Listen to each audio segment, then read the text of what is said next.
Assalamualaikum warahmatullahi wabarakatuh. Selamat pagi kepada Bapak Hanum dan teman-teman semua.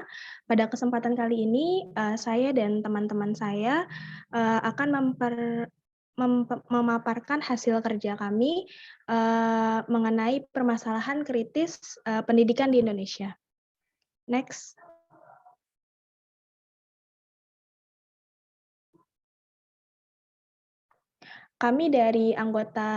Kami dari kelompok 11 yang beranggotakan saya yang pertama Aulia Mardianti, lalu yang kedua ada Muhammad Zaidan Afiq, lalu ada Rian Raka Saputra, dan yang terakhir ada Syafira Rizky Azahra. Next.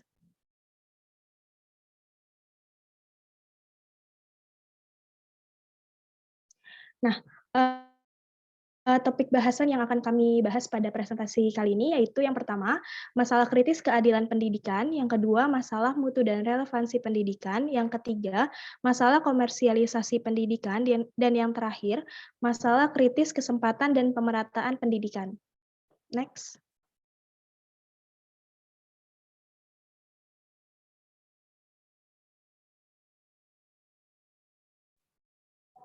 Nah, permasalahan yang pertama akan disampaikan oleh teman saya, yaitu Syafira Rizky Azahra. Kepada Syafira, dipersilakan. Baik, terima kasih Aulia. Pada permasalahan yang pertama, mengenai keadilan pendidikan di Indonesia. Seperti yang kita ketahui, bahwa pendidikan adalah hak yang harus diberikan oleh negara kepada seluruh warga negara. Karena dalam Undang-Undang Dasar Republik Indonesia 1945 sudah tertuliskan dengan jelas bahwa salah satu tujuan berdirinya bangsa Indonesia adalah untuk mencerdaskan kehidupan bangsa. Sejalan dengan Undang-Undang Dasar 1945 pasal 28C ayat 1 yang menyatakan bahwa setiap orang berhak mengembangkan diri melalui pemenuhan kebutuhan dasarnya, berhak mendapat pendidikan, dan memperoleh manfaat dari ilmu pengetahuan dan teknologi, seni dan budaya, demi meningkatkan kualitas hidupnya dan demi kesejahteraan umat manusia.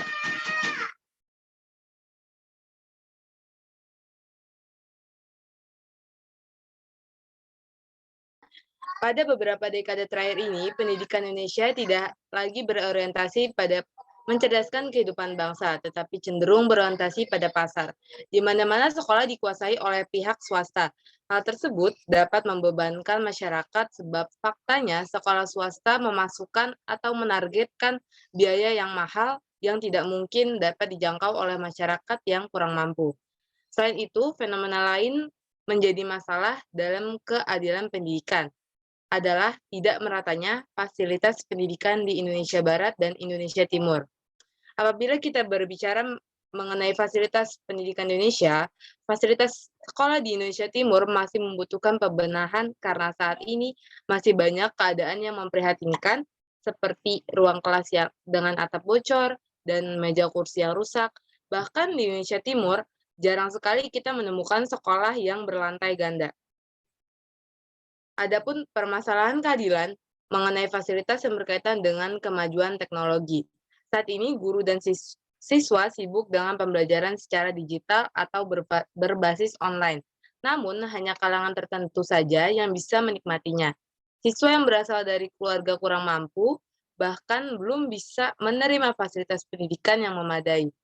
Permasalahan seperti inilah yang harus menjadi fokus pemerintah dalam negeri. Selain pemerintah, masyarakat juga harus menumbuhkan kesadaran mengenai pentingnya pendidikan agar negara Indonesia dapat keluar dari permasalahan pendidikan dan perekonomian. Pendidikan Indonesia perlu memperhatikan asas keadilan terhadap kesenjangan sosial yang dirasakan antara masyarakat kalangan atas dan kalangan bawah, antara Indonesia Barat dan Indonesia Timur. Semakin jelas bahwa saat ini pendidikan yang berkualitas perlu diprioritaskan bagi siswa yang kurang mampu dan rakyat di daerah pinggiran, sehingga mereka bisa merasakan hal yang sama dengan masyarakat kalangan atas ataupun yang tinggal di kota. Pembahasan selanjutnya akan disampaikan oleh rekan saya, Aulia.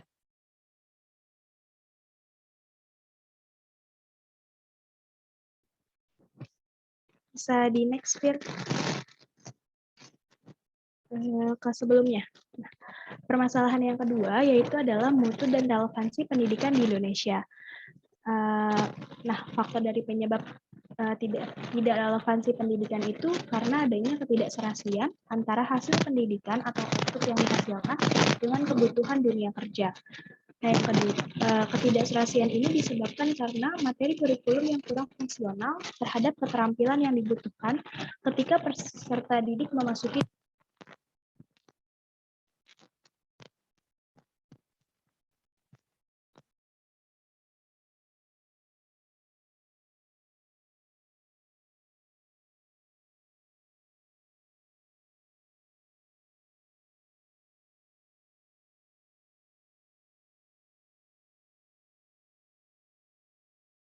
Aulia, suaranya nggak ada.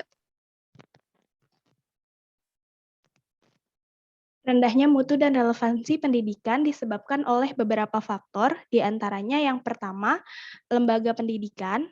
Lembaga pendidikan di Indonesia kualitasnya bermacam-macam, lebih tepatnya tidak merata. Misalnya, tidak seimbangnya kualitas pendidikan antara di desa dengan di kota atau antara Jawa dan di luar Jawa. Hal ini mengakibatkan mutu pendidikan yang kurang berkualitas bagi daerah-daerah terdalam. Ya, faktor yang kedua adalah sistem pendidikan.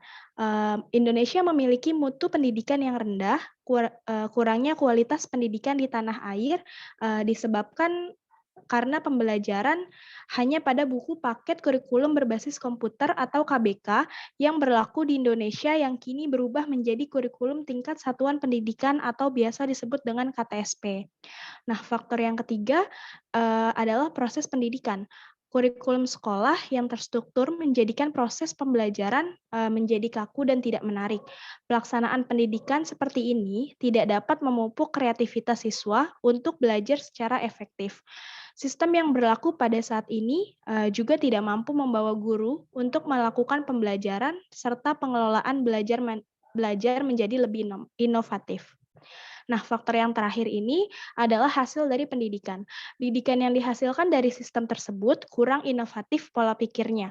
Keterampilannya kurang berkualitas sehingga belum siap untuk mengikuti perkembangan dan memenuhi kebutuhan pembangunan. Lalu apa sih dampaknya dari masalah rendahnya mutu dan relevansi pendidikan? Dampak yang dihasilkan yang pertama, bagi perusahaan-perusahaan masih harus mengeluarkan dana untuk pendidikan atau pelatihan bagi calon karyawannya, karena mereka dinilai masih belum memiliki keterampilan kerja seperti yang diharapkan. Lalu dampak yang kedua, banyak lulusan dari satuan pendidikan tertentu yang tidak siap secara kognitif dan teknikal untuk melanjutkan pendidikan ke satuan yang lebih tinggi. Lalu dampak yang ketiga, banyak lulusan dari satuan pendidikan tertentu, yaitu sekolah kejuruan dan pendidikan tinggi yang belum atau bahkan tidak siap untuk bekerja. Dan dampak yang terakhir ada meningkatnya jumlah pengangguran di Indonesia. Next, Fir.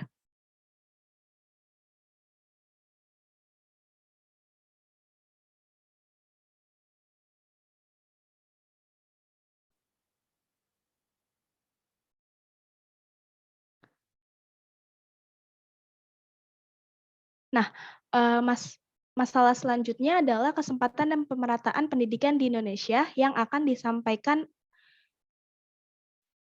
Masalah selanjutnya adalah komersialisasi pendidikan di Indonesia yang akan disampaikan oleh Rian Raka. Kepada Rian Raka dipersilakan.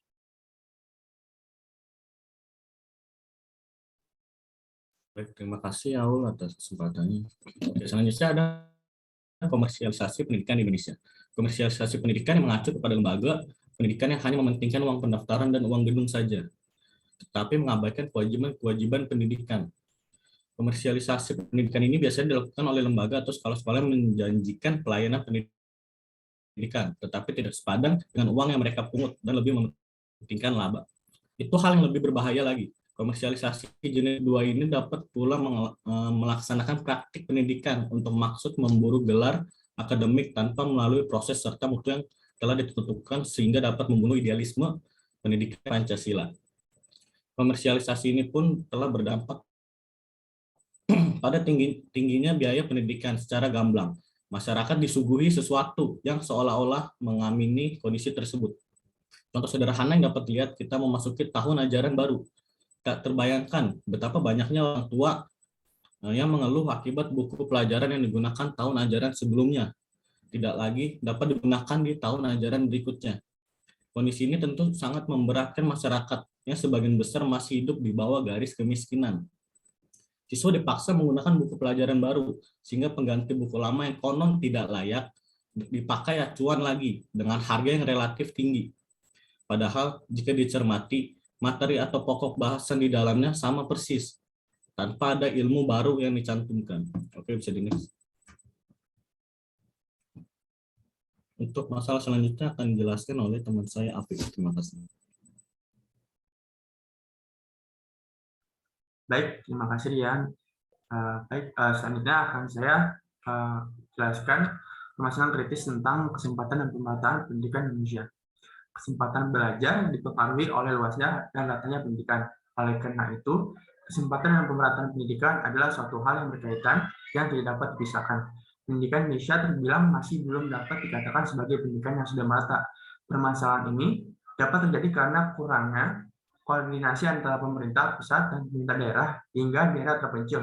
Dari hal tersebut dapat menyebabkan miscommunication antara ketiga bagian tadi.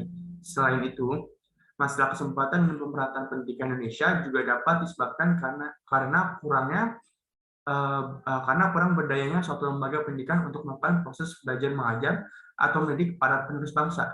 Hal ini bisa saja terjadi jika kontrol pemerintah pusat dan daerah tidak menjangkau daerah-daerah terpencil. Dari beberapa penyebab tadi, menjadi alasan mengapa mayoritas penduduk Indonesia yang dalam usia sekolah tidak dapat menerima pendidikan sebagaimana diharapkan. Lalu berikutnya dari IDRUS tahun 2016, pada sisi ini sepintas dapat dipahami bahwa selama ini belum semua masyarakat bangsa Indonesia dapat merasakan manfaat pendidikan. Jika hendak dicermati, maka persoalan pemerataan pendidikan setidaknya disebabkan oleh pertama perbedaan tingkat sosial ekonomi masyarakat, perbedaan fasilitas pendidikan, ketiga sebaran sekolah tidak merata, dan keempat itu nilai masuk sebuah sekolah dengan standar tertinggi, dan yang kelima itu kaderisasi.